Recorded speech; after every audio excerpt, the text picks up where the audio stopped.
Notre vision de départ, c'était qu'on ne pouvait pas s'attaquer à un des problèmes de la commune. Il fallait avoir une démarche qui ne soit pas une démarche séquentielle, mais une démarche globale, intégrée. Et pour ça, on avait la nécessité d'aller chercher un certain nombre de partenaires. D'abord, faire un bon diagnostic, avoir une vision de son petit village, même si c'est un petit village à 20 ans. Moi, c'est ce que j'avais, une vision d'un village où les gens pouvaient trouver les produits et les services de première nécessité. Sans travailler sur les facteurs de commercialité, ça ne sert à rien de mettre de l'argent sur le sujet du commerce. C'est effectivement d'arrêter les constructions nouvelles de moyenne et grande surface, donc au niveau même de la périphérie. Le maire doit être un catalyseur, un animateur, une force de proposition, mais il ne peut pas se substituer au commerce.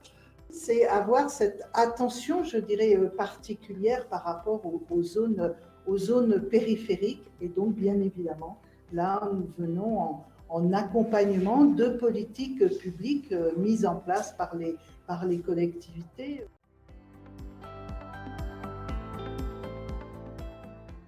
L'attractivité du logement et sa désirabilité, elle est complexe parce qu'elle ne se résout pas par elle-même et pour elle-même. C'est une composante d'un projet. Dès le départ, on a associé les habitants dans notre groupe de travail et on a continué. Alors concrètement, sur l'écoquartier, ça a été par le biais d'ateliers d'écriture architecturale et paysagère. Il faut que le maire soit proactif.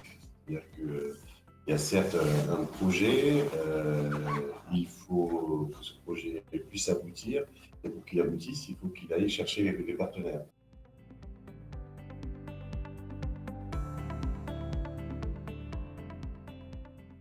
Le travail du leader, c'est pas de prendre le pouvoir, c'est de tisser les liens qui vont créer petit à petit la chaîne de valeur. Ce lieu, comme je disais, il a évolué en tiers-lieu, en espace de vie sociale et solidaire, en atelier créatif pour les petits, pour les grands. Il y a de nouvelles manières de penser le développement économique qui arrivent depuis quelques années. Ça a fonctionné parce que les citoyens se sont engagés dans cette association.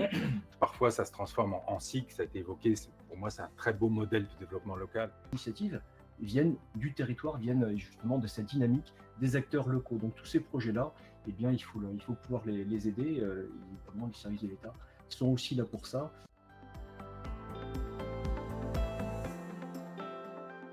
Le premier stade de l'ingénierie, c'est comprendre la raison d'être d'un territoire. Le deuxième stade, c'est transformer cette raison d'être en création de valeur. Nous, on n'a pas peur de prendre le temps de faire et de refaire. Les études, pour moi, ne coûtent jamais cher. Ce qui coûte d'abord, parce qu'en règle générale, on les finance plutôt correctement, de façon très pragmatique, mais en plus, ce qui coûte cher, c'est le mauvais projet. On s'est appuyé à l'époque sur le PENI, qui lui aussi est devenu OPETER, puisque c'est là où on avait de l'ingénierie. On a fait appel, on est dans un SCOT, donc on a fait appel à l'ingénierie du SCOT, qui a aussi une vision prospective en termes d'aménagement. Et je dis aussi, j'ai salué l'engagement de l'État, puisqu'on a eu un accompagnement très fort de la DDT et de l'UDAP. L'ingénierie, c'est important. Il faut la réaliser, mais il faut l'encadrer et elle ne se substitue pas aux décisions à prendre. L'ingénierie ne se résume pas à une personne.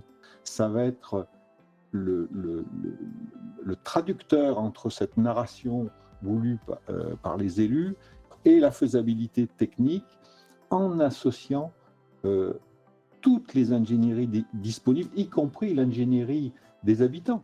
Donc il y a deux enjeux finalement pour les élus, pour les équipes municipales aujourd'hui, c'est de connaître finalement ces outils, d'y voir clair, et ensuite de les déployer, de choisir les bons outils, de ne pas se tromper.